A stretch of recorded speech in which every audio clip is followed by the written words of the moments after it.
Olá, esse é o Voz da Igreja Podcast e nós recebemos hoje Dom Zico, muito obrigada pela sua presença. E o tema dessa edição é a campanha da fraternidade. Ela vai ter início agora, na quarta-feira de cinzas, e se estende até o domingo de Ramos.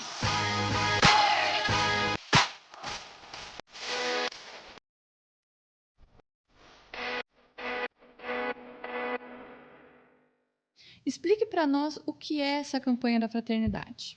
Então, a campanha da fraternidade já é uma ação de evangelização consolidada na história da igreja no Brasil, e ela justamente vem trazendo uma temática que nos ajude a refletir, a pensar, e nesse quesito, nesse ponto, preparar-nos para uma vivência quaresmal, né? Veja bem, a campanha da fraternidade não intenta, não se propõe a substituir Quaresma. Primeira coisa, ela é um auxílio, oferece um tema, uma reflexão, para que nós possamos viver o período quaresmal de um modo mais concreto. É claro que nós temos toda a liturgia belíssimas, né? A liturgia desse período, já a quarta-feira de cinzas, o profeta que diz congregai o povo, né? Então nós nos reunimos para começar essa caminhada, cujo deságue será justamente a celebração da ressurreição de nosso Senhor Jesus Cristo. E nesse sentido, naquele aspecto que a campanha aponta, podermos celebrar também as vitórias pela graça de Deus, né? Então, assim, o tema desse ano, a fraternidade e a amizade social.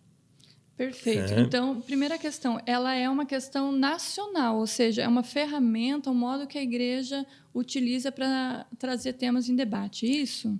Mais do que em debate, é uma proposta de aprofundamento, de reflexão, de conversão. Vivência mesmo. Né? Vivência. Né?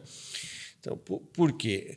Da mesma forma que a própria palavra de Deus, durante os domingos, ela vai nos conduzindo, durante o dia de semana, numa catequese, para que a gente possa celebrar bem a Páscoa, é um auxílio a mais sobre um tema concreto que a igreja percebe ser necessário ser rezado, ser compreendido e também conversão.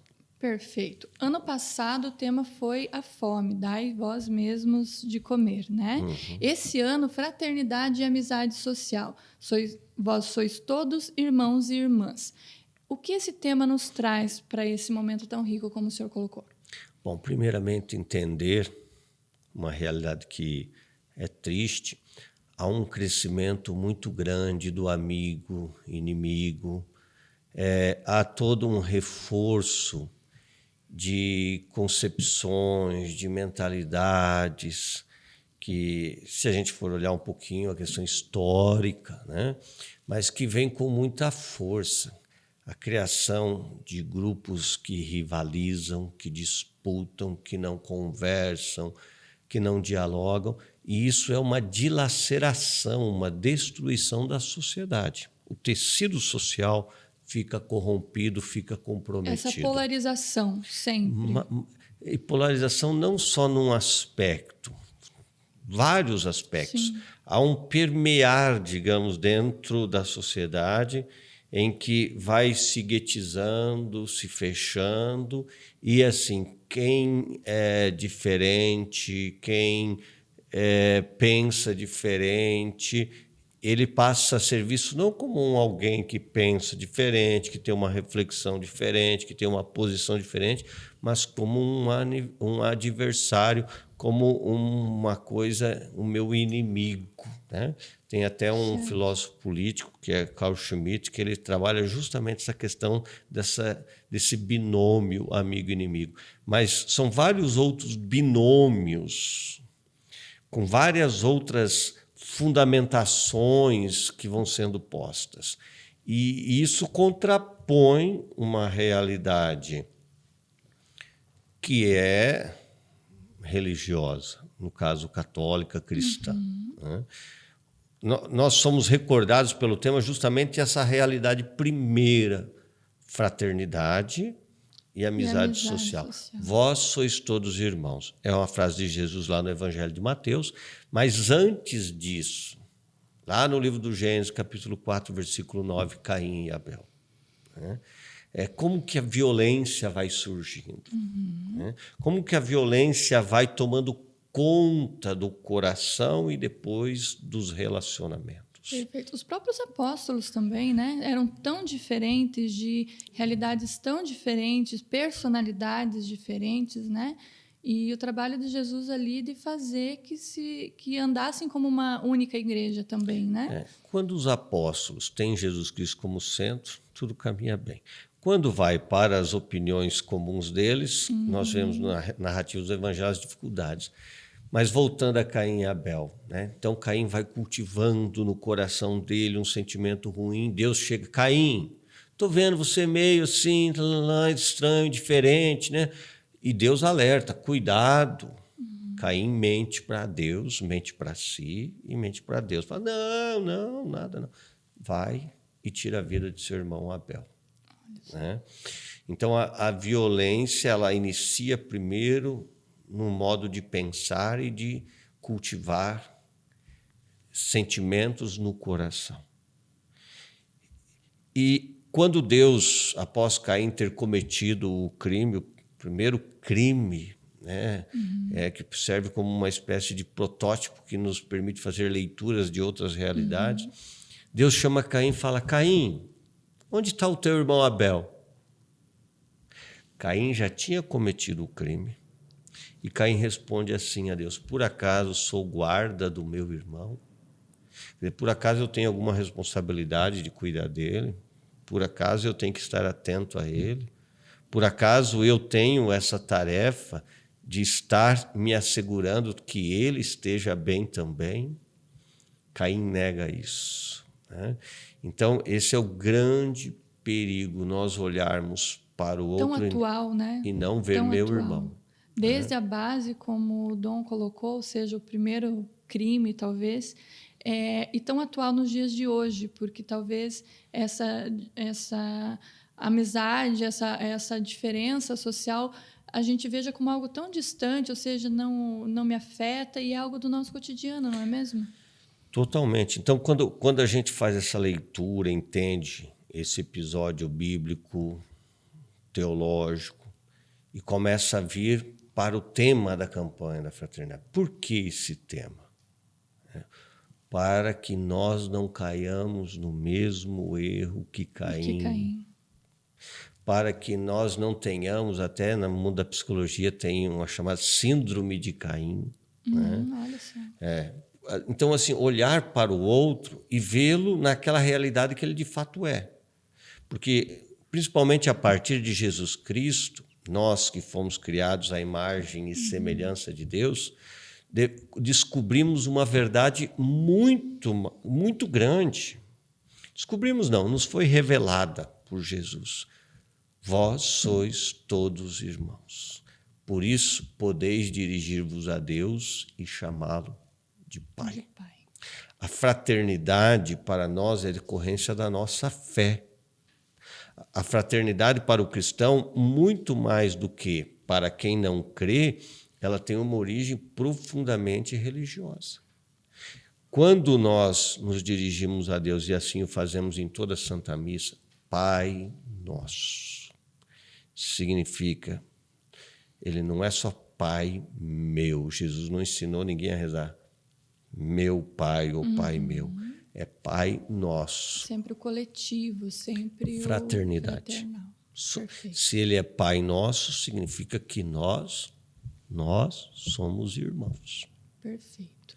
E para aquelas pessoas que estão nos acompanhando, o agente pastoral, a pessoa que acompanha as celebrações, como que ele pode, claro, refletir os textos, refletir o que é proposto pela campanha, mas como que o senhor orienta a vivenciar essa campanha, essa fraternidade e amizade social? O que ele pode fazer lá na comunidade dele, com a família, com os amigos dele? O que ele pode observar? Ainda antes de dar essa indicação, me permite dizer a questão da amizade. Jesus diz: já não vos chamo servos, vos chamo amigos. Quando a gente está diante de uma pessoa que a gente cultiva os laços, nós temos um relacionamento que é saudável, que é de querer bem, que é de ajudar, que é de favorecer. Quem tem a alegria de ter amigos mesmo e vivido isso, sabe assim, o quanto é capaz rico, de né? Sacrificar pelos amigos. Perfeito. E o quanto faz bem ter amigos. E aí já o Papa lhe faz esse convite, né, sobre a amizade social. Quer dizer, é preciso ampliar os horizontes. É preciso que eu possa olhar a todos e, de alguma forma, não importa o lugar geográfico, não importa a questão cultural, não importa a questão social, né, as diferenças que podem existir, porque nós somos diferentes, todos irmãos, né? Diferentes, mas irmãos. Isso. Sempre. A nossa essência é sempre a mesma. Depois, aquilo que vai se manifestando, as diferenças. Mas é meu irmão e eu quero ser amigo dele, dela também. E ver a riqueza na diferença, ou seja, o aprendizado sempre com o diferente, porque os iguais não crescem, né? Ou seja, tem que ter essa questão também de curiosidade, de fraternidade nesse sentido, correto? Sim, aí eu olho para todos e eu falo: serei amigo. Serei amigo. E quando a gente está entre amigos, é tão bom, é tão gostoso, né? Agora, E com aquelas pessoas que a gente não se dá tão bem, não se identifica, mas aí entra naquela questão. Nos é dito que somos todos irmãos, porém tem uns que a gente gosta menos do que os outros. Isso é natural. Como trabalhar isso, até com, acredito que seja a própria proposta do tema, não é? Como trabalhar com os diferentes, com aquele que não nos é tão amigável. Então, aí que é o primeiro passo, é romper com uma mentalidade que eu olho para ele como meu inimigo, como como alguém concorrente, alguém que me tire algo, talvez alguém me incomode. que é o meu adversário. Então, assim, o primeiro passo é esse. Por quê? Porque se eu estou entre amigos, eu estabeleço isso. É bom, é fácil, é gostoso estar ali, é bom viver. É difícil, é desafiador, é limitador estar num ambiente com pessoas que a gente não tem essa proximidade. Jesus vai dizer, olha, e essa é uma das grandes novidades do Evangelho. Jesus fala: se você ama teus amigos, se você faz o bem para teus familiares, se faz o bem para aqueles que te fazem o bem, até os hipócritas, Não é mais que a sua obrigação, vamos dizer não, assim. qualquer um que não tenha nenhum elemento de religiosidade faz isso. Onde que está o elemento próprio da fé? Amai os vossos inimigos. Fazei o bem àqueles que vos odeiam. Veja como que Jesus ele realmente nos desarticula, vamos usar uma expressão, ele nos quebra as pernas, né? Por quê? Porque ele não nos permite ficar nessa situação e aceitar. Eu posso ter dificuldade, você pode ter dificuldade, mas não justifica que eu vou agir de modo malévolo, ou de modo a desdenhar, ou de modo a prejudicar o outro, ou de modo a não fazer o bem para o outro. É sempre na questão do agregar, do aprender, né? Então, são duas questões que se encontram nessa questão da campanha. Então, a fraternidade, como o Dom colocou, ou seja, conviver muito bem, aproveitar essa questão de somos todos irmãos e também buscar essa amizade social com os diferentes, isso? Justamente. Então, o próprio adjetivo também social no termo amizade, né? É algo que vai se fazer presente, sentido na sociedade. Perfeito. E o senhor colocou também, citou alguns documentos. Essa não é algo colocado ao vento, é algo que vem, é uma crescente, é um trabalho da igreja com documentos, com campanhas, para que busque sempre essa unidade, correto? Veja bem, a igreja não está falando nenhuma novidade. Está lá 2000 Vós anos sois a mesma todos irmãos. questão. Está no Evangelho, está inclusive muito presente em culturas não cristãs. Como o senhor citou no Antigo Testamento, ou seja, há mais de 2000 anos. Então, o que nós precisamos atentar e que a igreja nos convida, cuidado. Tem um modo de compreender a coisa aí, na realidade, muito perigoso, que faz com que você olhe para os outros e não seja capaz de vê-lo teu irmão, de não cultivar amizade e relacionamentos com essa pessoa. Simplesmente por quê? Porque você passou por um fato ou outro a ter essa mentalidade, esse comportamento.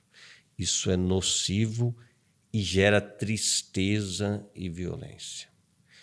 E agora, com a questão da inteligência artificial, só para entender como fala assim, bolha, né? Uhum. Os algoritmos, que é esse o termo, que são os numerozinhos os símbolos que vão dizendo o que a gente vê e não vê, o que a gente pesquisa não pesquisa, o que os nossos amigos também, inclusive, porque está tudo controlado, né? Tudo interligado. Aí eles falam assim, fulana pensa assim, fulano pensa assim.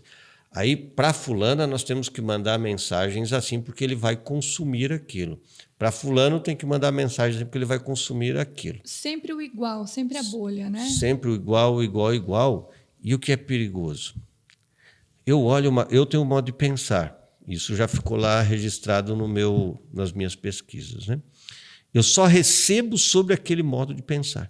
Então, cada vez que eu olho aquilo que eu recebo, eu penso, está vendo como eu estou certo? Está vendo como que eu estou certo? Está vendo como os outros estão errados? Está vendo como os outros estão errados? Isso vai alimentando o ego e vai Isso separando, né? Vai alimentando uma certeza de que eu estou correto e o outro está errado.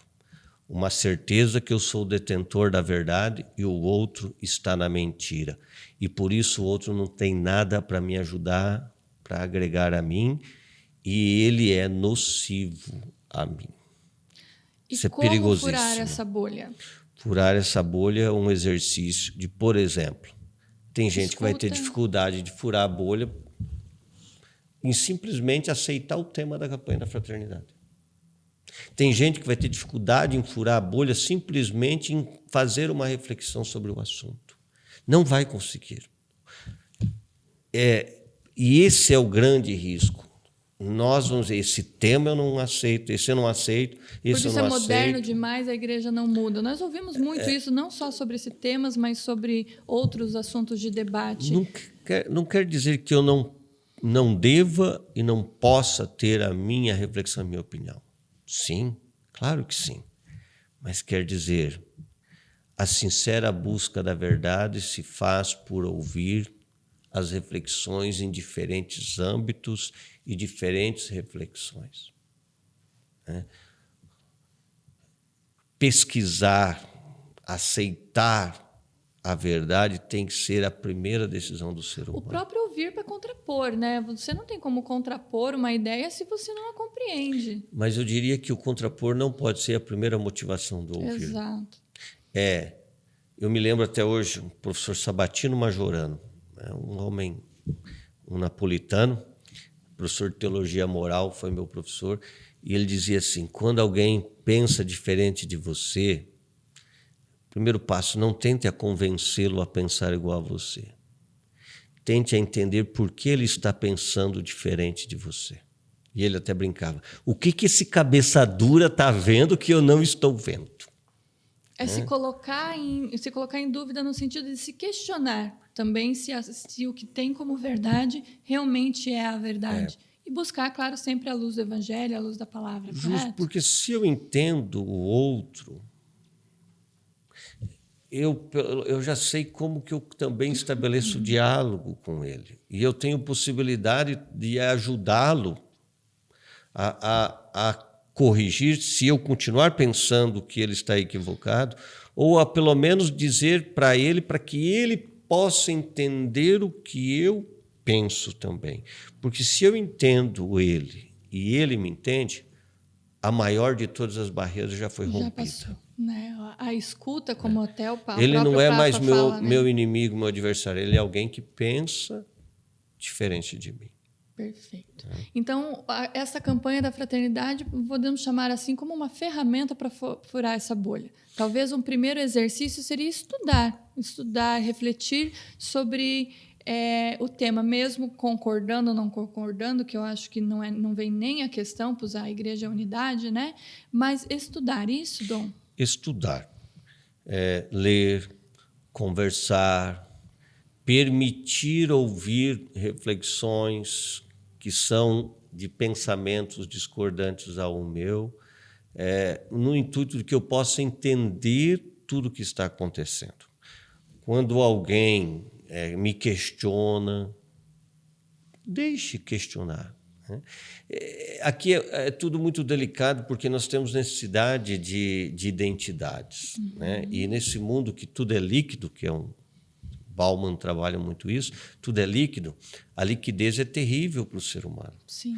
Porque a liquidez é insegurança, é instabilidade. E isso gera sofrimento. Se eu sou líquido, uma pessoa líquida, olha aqui a água, né? Se molda. Se move. Então, o que acontece? O que pode parecer assim algo bom é terrível, porque se eu não sei quem eu sou, eu não sei qual é o meu mundo. Então, a tendência é fazer o quê? Eu preciso criar essa identidade. Então, eu vou pertencer a esse mundo. E daí aqui eu pertenço aqui e fico ferrenho ali, né? E tudo que é diferente não... Isso. Não aí leva o fechamento, né? Então, assim, constituir uma identidade, mas uma identidade madura, alicerçada nos princípios, valores que, para nós, os cristãos, mas nós temos vários princípios e valores que eles ultrapassam fronteiras, eles estão presentes praticamente em todas as culturas. Esse é um caminho se nós queremos resolver as situações, isso que o Papa fala, da sociedade, não só individuais. Porque se nós continuamos a olhar o outro como inimigo, se nós continuamos a olhar o outro e não percebê-lo como irmão, nós instauramos uma sociedade da violência. Individualista, violência, o oposto da fraternidade. Aí você é indiferente, o outro que está sofrendo, o outro que está passando dor, o outro que está passando fome, o outro que está doente, o outro que não consegue isso, ou o outro que está numa depressão, ou o outro que está com a sua família arrebentada, ou o outro que está com a situação... Enfim, ninguém está imune. Sim. Ninguém está imune a sofrimento. Mas quando chega a sua vez de sofrer, talvez você esteja sozinho também. E, no fundo, há uma certa patologia da sociedade que todo mundo, de alguma forma, acaba padecendo e sofrendo. Né? Então, o passo é... Eu, por exemplo, tenho amigos, grandes amigos, que pensam bem diferentes de mim. Bem diferentes. Né? Mas minha atitude sempre eu coloco. Eu não quero brigar com eles, eu não quero... perder a amizade e o carinho deles, porque eu sei que, no fundo, eles estão com retidão de intenção. Compreendem diferente de mim, mas o coração deles é sincero, né? Então eu tenho que buscar perceber essa sinceridade. Esse termo que o senhor usou é perfeito, retidão de intenções, né? Ou seja, sempre buscar entender o porquê daquela pessoa ser assim, estar assim ou fazendo algo de um certo modo, correto? Correto, né? E assim, eu gostaria da gente ir mais nesse tempo, porque esse tema aqui ele é provocante, né? Mas ter essa clareza. A campanha da fraternidade, o tema não é um tema vazio, subjetivo, distante. Num primeiro olhar, para quem não consegue compreender essa motivação, partimos de uma realidade preocupante. A sociedade está sendo dilacerada, a sociedade como pessoas que se organizam para viver em comum, promovendo o bem de todos e tendo a paz e tendo um modo de viver que seja bom, ela passa por um momento muito preocupante. E é diante dessa realidade que a igreja vem só recordar. Não é nenhuma novidade. Não é nenhuma novidade. Só recordar. Vós sois todos irmãos, a amizade social é fundamento para a criação de uma sociedade pacífica, de uma sociedade onde a vida possa ser boa. Perfeito. Dom, nosso tempo já está se esgotando. Gostaria que o senhor desse, então, pistas de como estourar essa bolha. Nós temos materiais próprios da campanha, como o senhor citou, tem o próprio site da campanha da Fraternidade, no site da Arquidiocese temos informações também. E como que o senhor orienta, né, a vivenciar essa campanha na prática? Bom, primeiramente, se você realmente está disposto, leia o texto da campanha da Fraternidade. Isso é para todo mundo, ou seja... Leia esse aqui, que é o mais idosos, fininho, olha. Enfim. Mais fininho, tá? Não precisa ser esse grossão aqui, não, tá? Vamos começar pelo... Leia esse fininho. Por quê? Porque há muitas distorções, leituras interpretativas equivocadas, porque não são capazes da reflexão ou de furar a bolha, e aí repetem a bolha. Então, você não se deixe conduzir simplesmente por uma pessoa que fez um comentário ou um único ou dois únicos videozinhos que você ouviu sobre a campanha da Fraternidade, por vezes até muito negativos. Leia o texto. Vai na fonte, né? Vai na fonte. Você não consegue ir na fonte. Então vá em alguma ferramenta da Igreja Católica, onde tem pessoas que se dedicaram verdadeiramente, que têm compromisso com a verdade, para que você possa ouvir o comentário dessa pessoa. Depois eu diria assim, procura ver a Bíblia, a palavra de Deus. Seja sincero com tua consciência, o que a palavra de Deus te fala a esse respeito. Vai lá no capítulo 4 do livro do Gênesis, leia os evangelhos, leia ali Mateus, capítulo 23, ali do versículo 15 até o 30, mais ou menos. Vai na palavra de Deus. Se você acha que fulana está dizendo algo errado, então vai direto também na fonte, na palavra de Deus. A palavra de Deus vai te ajudar no teu discernimento. E aí, para agentes de pastoral. O que ele deve fazer na comunidade dele? O livrinho, e repito, pode ser esse aqui, o texto base, não precisa ser o manual, o texto base.